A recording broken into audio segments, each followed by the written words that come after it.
ಇತಿಹಾಸದಲ್ಲಿ ಆದ ತಪ್ಪು ತಿಳಿಸುತ್ತಾ ನಮ್ಮೆಲ್ಲ ನಾಳೆ ರೂಪಿಸೋ ಋಷಿಗಳೇ.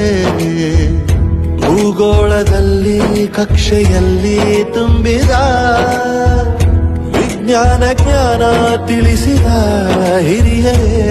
ಮಾನವ ಲೋಕಕ್ಕೆ ಸತ್ಯದ ಶಾಂತಿಯ ಸ್ನೇಹದ ಪ್ರೀತಿಯ ಮಾರ್ಗದರ್ಶಿ ಮಾರ್ಗಸೂಚಿ ಗುರುವೇ. 100 ಜನುಮ ಗುರು ಋಣವು ತೀರೋಲ್ಲ. ನಮೋ ನಮ ಗುರುಗಳೇ. ಗುರು ಬ್ರಹ್ಮ ಗುರು ವಿಷ್ಣು ಗುರು